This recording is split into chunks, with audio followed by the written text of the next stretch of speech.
తెలిపింది. భవనాలు అత్యవసర సేవల కోసం ఒక టాస్క్ ఫోర్స్ ఏర్పాటు చేసినట్లు జపాన్ ప్రభుత్వం పేర్కొంది.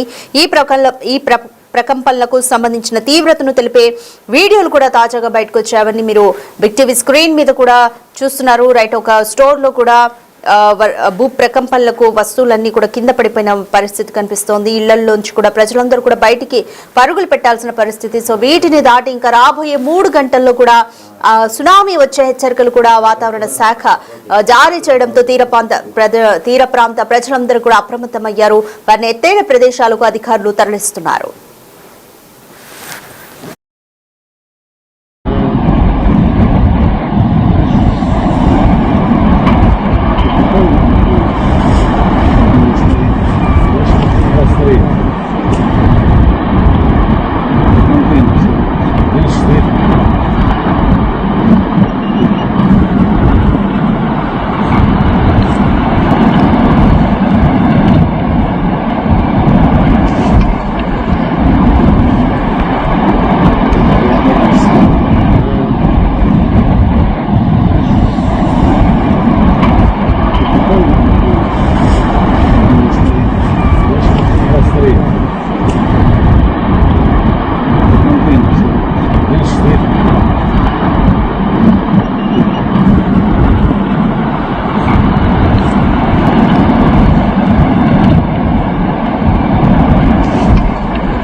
రష్యా తూర్పు తీర ప్రాంతంలో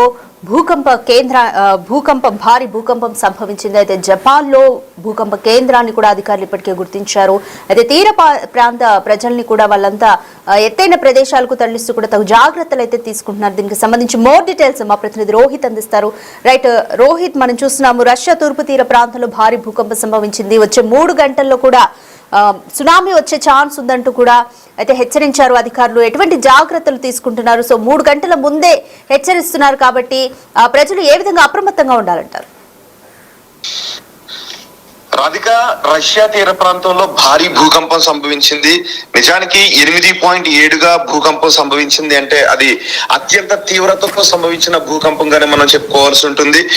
7 దాటితేనే నిజానికి 6 నుంచి 8 మధ్యలో భూకంపం సంభవించింది అంటే అది తీవ్ర నష్టం, పెద్ద ప్రళయానికి దారితీసే అవకాశం ఉంటుంది. పైగా ఇది సముద్ర తీర ప్రాంతంలో సంభవించింది కాబట్టి ఇక్కడ సునామీ వచ్చే అవకాశం ఉంటుంది అని సునామీ హెచ్చరికలను కూడా జారీ చేశారు. ఇది రష్యా తీర ప్రాంతంలో సంభవించింది. 8.7గా దీని తీవ్రత ఉంది. ఈ విషయాన్ని రష్యా, జపాన్ వాతావరణ శాఖ కూడా ధృవీకరించింది. ఈ క్రమంలోనే రష్యాలోని అన్ని తీర ప్రాంతాన్ని కూడా ఎక్కడెక్కడైతే ఈ భూకంప ప్రభావం ఉంటుందో, సునామీ రావడానికి ఎక్కడైతే అవకాశం ఉంటుందో ఆ తీర ప్రాంత ప్రజలందరికీ కూడా హెచ్చరికలు జారీ చేశారు. వాళ్ళందరినీ కూడా సురక్షిత ప్రాంతాలకు తరలి వెళ్ళిపోవాలి అని. మనకు ఆల్రెడీ గుర్తుంది, ఇంతకు ముందు జపాన్ లో భూకంపం సంభవించినప్పుడు దాని ప్రభావం ఏ విధంగా ఉంది, ఎన్ని వేల మంది ఎలా చనిపోయారు అని. అంతేకాదు సముద్ర దీవుల్లో భూకంపం సంభవించిన ఘటన కూడా మనకి గుర్తుంది. సముద్ర దీవుల్లో సంభవించిన భూకంపం మన భారత తీర ప్రాంతాల్లో కూడా ఏ విధంగా ప్రభావం చూపించిందండి. చెన్నైలో కావచ్చు, ఇటు బంగాళాఖాతంలో కావచ్చు, ఆంధ్రప్రదేశ్ లో కూడా కొన్ని ప్రాంతాల్లో అంటే పెద్దగా నష్టం జరగకపోయినా సముద్రాన్ని ఆ స్థాయిలో ఆంధ్రప్రదేశ్ వాసులు చూసినటువంటి సందర్భం కూడా ఉంది. సముద్ర దీవుల్లో 2004లో సంభవించిన భూకంపం, అప్పట్లో ఆ భూకంపం 9.1 ఆ రేంజ్ లో సంభవించింది. ఇప్పుడు కూడా 8 దాటింది కాబట్టి 8.7 తీవ్రతతో భూకంపం సంభవించింది అంటే అది చాలా విపత్కరమైనటువంటి ప్రళయానికి దారితీసే అవకాశం ఉంటుంది. అది చాలా విపత్కరమైనటువంటి భూకంపంగానే చెప్పుకోవాలి. జపాన్ లోని 4 పెద్ద దీవులకు దాదాపు 250 కిలోమీటర్ల దూరంలో ఈ భూకంప కేంద్రం ఉన్నట్టుగా గుర్తించారు. అంటే హైక్వాడో నుంచి 250 కిలోమీటర్ల దూరంలో ఈ భూకంప కేంద్రం ఉన్నట్టుగా అధికారులు గుర్తించారు. అయితే రానున్న 3 నుంచి 4 గంటలు, రానున్న 3 గంటలు మాత్రం చాలా విపత్కర పరిస్థితులుగానే చెప్పుకోవాలి. రానున్న 3 గంటల్లో పెద్ద సునామీ అలలు అక్కడ తీర ప్రాంతాన్ని తాకే అవకాశం ఉంటుంది కాబట్టి ఆ తీర ప్రాంతంలో ఉన్న ప్రజలు కానీ అక్కడ ఉన్న పర్యాటకులు కానీ వెంటనే సురక్షిత ప్రాంతాలకు వెళ్లిపోవాలి అని అనౌన్స్ చేస్తున్నారు, హెచ్చరికలను జారీ చేశారు. సో ఇప్పుడు ఆ సముద్రంలో అలల పెరుగుదల ఏ విధంగా ఉంది, సముద్రంలో అల్లకల్లోలం ఏదైనా ఉందా, ఆ అలల్లో వేగం ఏ విధంగా ఉంది అనే దానిపైన సర్వే చేస్తున్నారు. కాబట్టి రాబోయే 3 గంటలు మాత్రం చాలా అత్యంత కీలకమని చెప్పుకోవాలి. అయితే ఈ భూకంపానికి సంబంధించి ఇప్పటి వరకు ఎటువంటి ప్రాణ నష్టం సంభవించలేదు అనే సమాచారం రావట్లేదు. కానీ 8.7 అంటే చాలా ఎక్కువగా ప్రాణ నష్టం జరిగే అవకాశం ఉంటుంది, ఆస్తి నష్టం కూడా చాలా ఎక్కువగా జరిగే అవకాశం ఉంటుంది. కాబట్టి కానీ ఇది సముద్రం లోపల సంబంధించినట్లయితే దాని ప్రభావం భూభాగం పైకి ఇల్లు కూలిపోయేంత ఉండకపోవచ్చు. కానీ సముద్రం మాత్రం రాకాశ అలలతో భూభాగంపై విరుచుకుపడేటటువంటి అవకాశం ఉంటుంది. సముద్రంలో భూకంపం సంభవిస్తే జరిగేటటువంటి ప్రమాదం ఇది. భూభాగం పైకి పెద్దగా ప్రమాదం ఉండకపోయినా సముద్రం మాత్రం ఒక్క ఎత్తున అల్లకల్లోలంగా తీర ప్రాంతాలపైకి విరుచుకుపడే అవకాశం ఉంటుంది. సో ఇప్పటికి ఆస్తి ప్రాణ నష్టానికి సంబంధించి ఇంకా ఎటువంటి సమాచారం రావడం లేదు. కానీ అక్కడ రవాణా విద్యుత్ వ్యవస్థకు ఆటంకం కలిగే అవకాశం ఉంటుందని చెప్తున్నారు. జపాన్ లో మెయిన్ 4 పెద్ద దీవులకు ఉత్తరాన ఉన్న హైకోడా నుంచి దాదాపు 250 కిలోమీటర్ల దూరంలో ఈ భూకంప కేంద్రం ఉన్నట్టుగా చెప్తున్నారు. రాబోయే 3 గంటల్లో రష్యా జపాన్ తీర ప్రాంతాల్లో పెద్ద ఎత్తున సునామీ అలలు రావచ్చని అమెరికా జియోలాజికల్ సర్వే కూడా పేర్కొంటుంది. అలస్కా అలుటియాస్ దీవుల్లో కొన్ని ప్రాంతాల్లో సునామీ ప్రభావం ఉంటుంది అని. ఈ భూకంప ప్రభావం అలస్కా అలియాటిన్ దీవుల్లో ఉన్న కొన్ని ప్రాంతాల్లో కూడా దీని ప్రభావం ఉండే అవకాశం ఉంటుంది అని అక్కడ సునామీ హెచ్చరికల కేంద్రం కూడా హెచ్చరించింది. అలాగే కాలిఫోర్నియా, ఒరిగాన్, వాషింగ్టన్, హవాయితో సహా పలు ప్రాంతాలను కూడా అప్రమత్తం చేసింది. అంటే దీని ప్రభావం అటు రష్యా, జపాన్, ఇటు అమెరికాలోని కొన్ని తీర ప్రాంతాలపై కూడా ఈ భూకంప ప్రభావం ఎక్కువగా ఉండే అవకాశం ఉంటుందని చెప్తున్నారు. నిజానికి భూమి పైన సంభవించినట్లయితే భూకంపం అది దాని తీవ్రత ఆ ప్రాంతానికి మాత్రమే ఉంటుంది. కానీ సముద్రంలో భూకంపం సంభవించింది అంటే దాని ప్రభావం మిగిలిన దేశాలపై చాలా ఎక్కువగా ఉంటుంది. ఈ అలల ప్రభావం మిగిలిన తీర ప్రాంతాలపై చాలా ఎక్కువగా ఉండే అవకాశం ఉంటుంది. అందుకే ఇప్పుడు ఇది రష్యా తీర ప్రాంతంలో సంభవించినటువంటి భూకంపం అయినా ఇటు జపాన్ కి, ఇటు అమెరికాకు కూడా, అమెరికాలో ఉన్న తీర ప్రాంతాలకి కూడా కొంత ఎఫెక్ట్ ఉండొచ్చు అని హెచ్చరికలు జారీ చేస్తారు. ఇప్పటివరకు ప్రాణ ఆస్తి నష్టానికి సంబంధించి అయితే మాత్రం ఎలాంటి సమాచారం లేదు.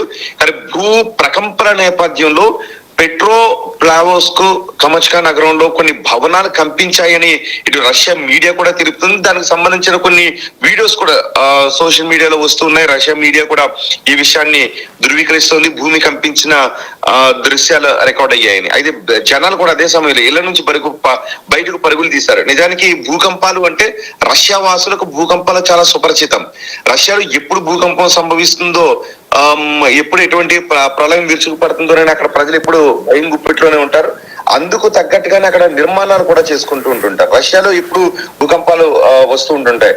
సో ఇప్పుడు రష్యా కదా జపాన్ లో ఎప్పుడు భూకంపాలు ఎక్కువగా వస్తుంటుంటాయి. ఇప్పుడు రష్యా తీర ప్రాంతంలో సంభవించిన ఈ భూకంప ప్రభావం ఇటు జపాన్ భూభాగం పై కూడా ఉంది. ఇళ్లలో నుంచి జనాలు బయటికి పరుగులు తీశారు. ఇప్పుడు సునామీ హెచ్చరికలు కూడా జారీ చేశారు.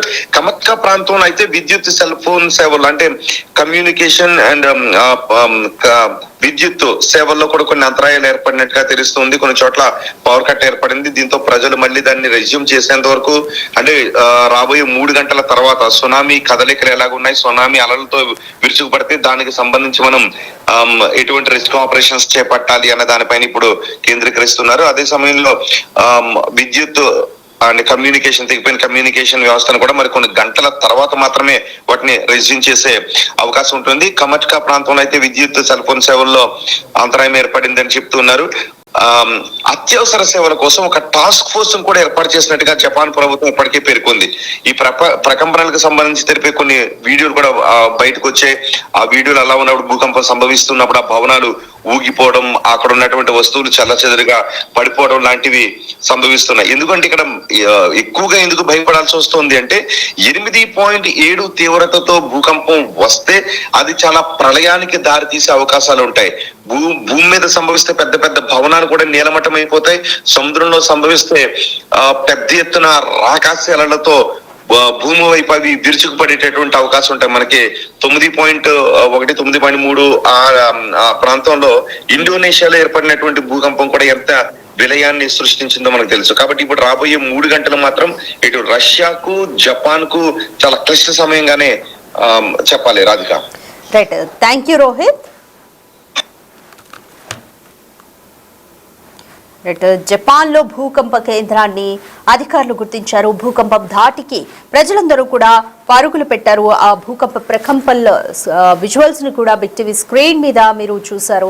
రైట్, సో అక్కడ ప్రజలందరూ కూడా పరుగులు పెట్టే పరిస్థితి. ఇక రాబోయే 3 గంటల్లో సునామీ రావచ్చు అంటూ కూడా అధికారులు క్లియర్ గా హెచ్చరికలు అయితే జారీ చేశారు. దీంతో ఎత్తైన ప్రదేశాలకు ప్రజలను తరలించే పనిలో ఉన్నారు అధికారులంతా కూడా, రెస్క్యూ టీమ్స్ అందరూ కూడా. సో భూకంప కేంద్రాన్ని జపాన్ లో గుర్తించారు. ఇప్పటికే ఆ భూకంప ప్రభావానికి కూడా జపాన్, మరోవైపు రష్యా కూడా ఎఫెక్ట్ అయింది. ఇక రాబోయే సునామీ ప్రభావం కూడా ఇటువైపు రష్యా, జపాన్, మరోవైపు హవాయ్ దేశాల్లో ఉంటుందంటూ కూడా అధికారులు అయితే తీవ్రంగా హెచ్చరిస్తున్నారు. ఇక రాబోయే 3 గంటలు కూడా జపాన్ కు, రష్యాకు ఒక క్లిష్ట కాలం అనే చెప్పొచ్చు. అయితే ఇప్పటి వరకు ఆస్తి నష్టం కానీ ప్రాణ నష్టానికి సంబంధించిన వివరాలు మాత్రం తెలియలేదు. భూ ప్రకంపనల నేపథ్యంలో పెట్రోపావ్లోవ్స్క్ అలాగే కామ్చాట్కా నగరంలోని భవనాలు కంపించాయంటూ మాత్రం రష్యా మీడియా తెలిపింది. దీనికి సంబంధించిన విజువల్స్ ని కూడా రిలీజ్ చేసింది.